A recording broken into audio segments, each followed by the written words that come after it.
Hello mga kasubs and welcome to the Sarsicles TV. You have me, Mark. Hey. It is depending on how you look at it, but it's gonna be the second week of December already. So just a few more, about 2 more weeks, and then we're a few days short of Christmas. Yay! So I hope you guys are ready for the festivities.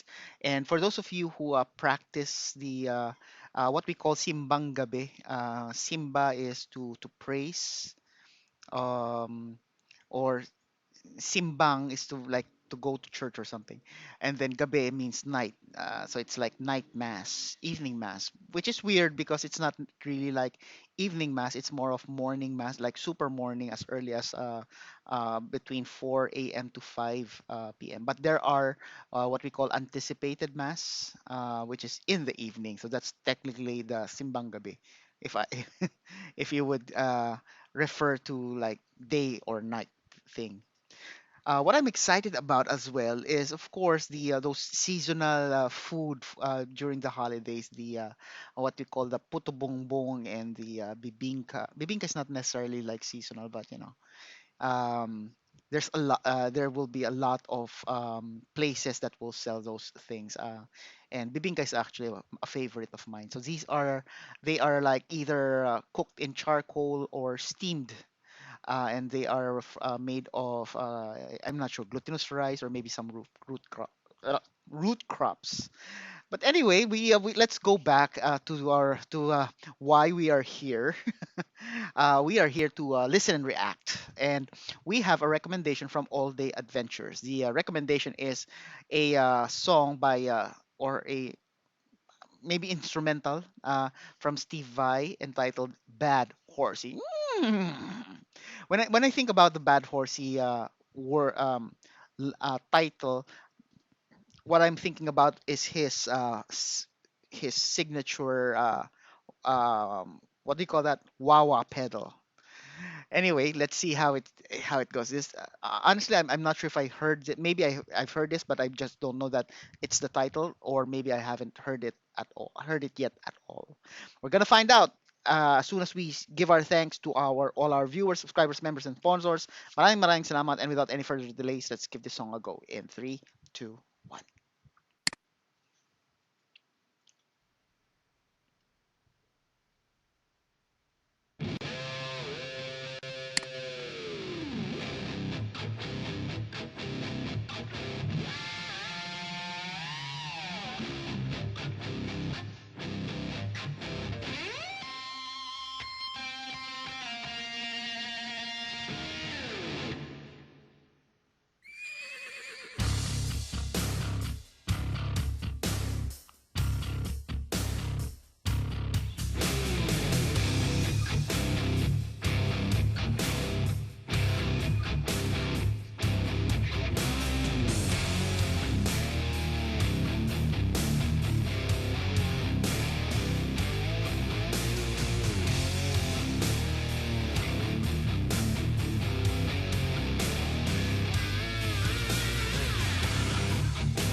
And that is the end of the song. Solid, solid work. Uh, in a good way, I was not expecting that. That this would be the type of genre that Steve Vai will be playing this song.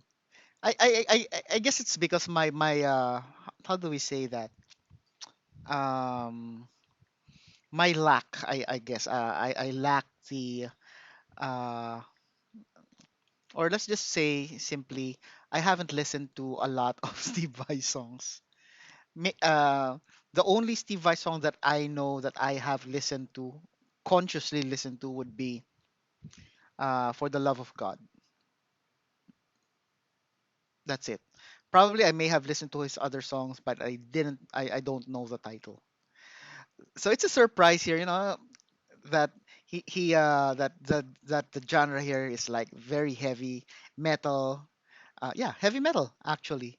Um, I'm just wondering because of the heaviness of the tone of his guitar. That's why I didn't really expect. So I was expecting more of like maybe some blues or some or a lighter version of rock. So very pleasant surprise here. Um, I was wondering though the type of tuning that he used, or did was he using a standard tune? The reason why I'm wondering is number one because of the tone of the guitar, and then number two, the shape of his hands, the shape of the chord. Or when he's playing a chord, the shape of his hands is not the conventional power chords where it would look something like this or maybe like this, just to show maybe it looks like he's like using some more of like just barring it. That's why it's giving me the impression that he's using a drop something tuning, but or maybe yeah, if I'm to guess, I would say he's not. It's not really like a drop tuning, but more of not standard tuning as well, but maybe an E flat tuning, maybe a step down, maybe. Let me know in the comments. Yeah, he's a really good, creative, exciting guitar player in my opinion. So, a lot of sounds coming out there. Even the effects, it's hard to guess. I heard a flanger, I heard a wah wah, I heard like some sort of phaser there. Most likely he's using a delay as well, but I'm not sure what type of distortion or whether it's a fuzz, or distortion or what have not. Very cool combination of sounds here, and sometimes you don't know if it's an effect or maybe it's the way he played the note that gives you that distinct horse sound. Sometimes he uses the tremolo. Sometimes he uses a like the slide bar. It's hard to tell, and also because of the lighting, and of course the quality of the video. The quality of the video is not the. It's more of my end because I chose to put the setting at the lowest so that we don't get any interruption when we are streaming the video. So for you guys who are more accustomed, more familiar of Steve Vai, share. Let me know how he some of the parts of the song or the techniques he used, equipment, and so on and so forth. My favorite part of the song is there are actually two. Let's start with this one. 4 minutes 40 around that time. He was doing that double tapping thing, which is it's not as if he's the only one who can do it, but it's just that the positioning, when I look at double tapping, when I think about that, I try to recall guitar players who do that technique as well. Usually their fingers, their hands are not far apart. um with Steve Vai playing, you would notice that there's quite a gap between his two hands when he's doing the double handed tapping, which is interesting for me because for me it's quite if I'm to play it's much harder because you need to think about the scales and and not just how it would actually sound. There's always a theory behind that, if I may. So let me jump fast forward a bit to maybe around 4 minutes 30 and so that we can get the vibe of number one of my favorite part in the song.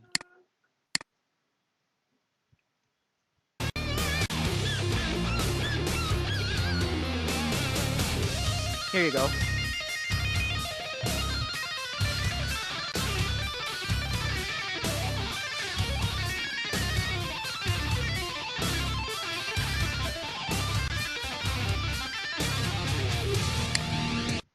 Okay, so you can see that it started with a close gap, maybe one or two steps away, and then he gradually created the gap, and even so, there's a gap between the two hands, and there's even a gap, quite a gap between his fingers, so you can see how far they really are. So it's really a very challenging part in the song, in my opinion.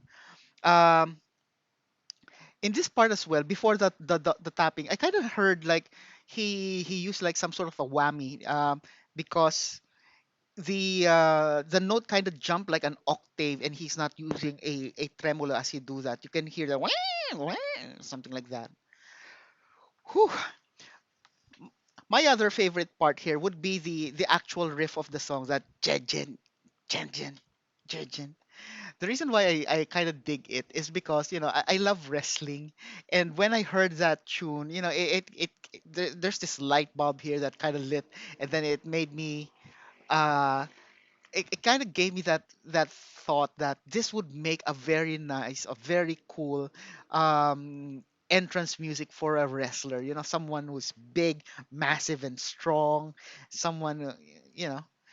Uh, Not necessarily a heel, probably more of like a anti-hero vibe. He's not a heel, and he's not a baby face. He's somewhere in between. So this would have been a very cool intro. Jin, jin, jin, jin, and with that and I was thinking, like, if there was this live pay-per-view event, they could like invite Steve Vai, and it will be played live as he entered, just like with the other wrestlers. When there's this special event, they invite the actual musicians who played their song, like there's Motorhead, and then there's also I also like the who was that Joan Jett for Ronda Rousey's entrance music. So those are just the cool moments here. So very cool song. I dig that nice, very simple riff, but very very aggressive. And also the guitar works here. It's not just it's badass in such a way that it sounds cool, and it's also technically challenging, which makes it badass as well. It adds to the badassery. So there you have it. That's my reaction. Let me know what you think. Leave it in the comments. And if you haven't done it yet, these are the stuff you can do to show loving to our channel. Please do as many as you can. Don't forget to tell your family and friends about Sarsicles TV. Sharing is caring, and most importantly, stay safe, everyone. I'll see you on the next video.